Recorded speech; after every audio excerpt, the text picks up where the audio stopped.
Hi everyone, this is me. আজকে আমরা প্রত্যেকের গল্পে ঈশ্বরচন্দ্র বিদ্যাসাগরের যে স্পেসিফিক স্পেসিফিক যে ইম্পর্টেন্ট লাইনগুলো আছে কিংবা ওনার সম্পর্কে কবি বা লেখক পরিচিতি সম্পর্কে যেসব খুবই গুরুত্বপূর্ণ টপিক আছে আমি এগুলো হচ্ছে এখানে নোট ডাউন করছি।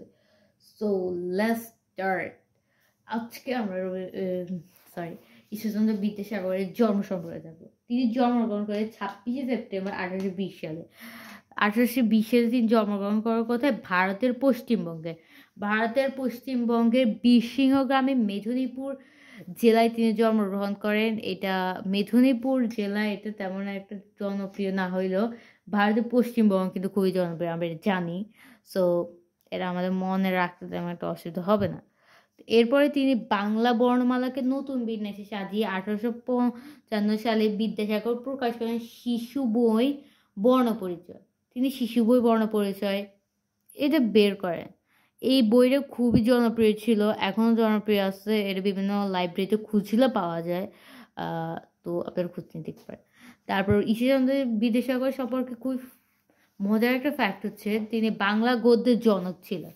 এর একটা কারণ হচ্ছে তিনি খুব সুন্দর কিংবা সুশৃঙ্খল পদবিন্যাস এবং যথাযথ বিরাম চিহ্ন প্রয়োগ। বিরাম চিহ্ন হচ্ছে কি আমরা দাড়ি কমা ইত্যাদিগুলি লিখি, এগুলোকে বলা হয় বিরাম চিহ্ন, কিংবা এগুলোকে আবার বলা হয় জ্যোতির্চিহ্ন বলা হয়। তো এইগুলো হচ্ছে কি তিনি প্রণয়ন করেন বাংলা লিখাতে। আর তিনি সাহিত্যের গদ্য রচনার জন্য খুবই পরিচিত ছিলেন এবং জনপ্রিয় ছিলেন, এই জন্য তাকে বাংলা গদ্যের জনকও বলা হয়।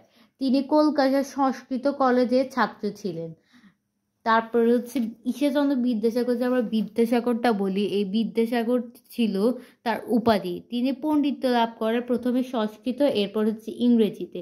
ইংরেজিতেও খুবই দক্ষ ছিলেন, এই জন্য তিনি ইংরেজদের সাথেও অনেক কাজ করেছেন।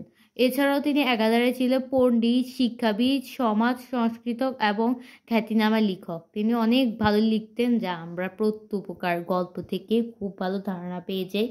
এরপরে এই যে সমাজ সংস্কারক বলার কারণ হচ্ছে তিনি বিধবা প্রথাকে বাতিল করেছিলেন। আগে হিন্দু সমাজে একটা প্রথা ছিল যে বিধবা প্রথা, এই কারণে অনেক নারীকে অনেক নির্যাতন সহ্য করতে হতো, কিন্তু ওনার এই প্রথা বন্ধ করার পরে এই আর নারী নির্যাতনের মাত্রা কমে যায়। এবং তার খুবই উল্লেখযোগ্য কিছু গ্রন্থ আছে যেগুলোকে আমরা বলে থাকি আসলে প্রধান উল্লেখযোগ্য গ্রন্থ। তার মধ্যে খুবই জনপ্রিয় হচ্ছে বেতার পঞ্চবিংশতি, ব্যাকরণ কৌমুদী, শকুন্তলা, বিধবা বিবাহ প্রচলিত হওয়া উচিত কিনা, এতদিংশক প্রস্তাব, সীতার বনবাস, ভ্রান্তিবিলাস প্রভৃতি। তো ঈশ্বরচন্দ্র বিদ্যাসাগর সম্পর্কে আরেকটা দুঃসংবাদ হচ্ছে তিনি মৃত্যুবরণ করেন 1891 সালে 29শে জুলাই।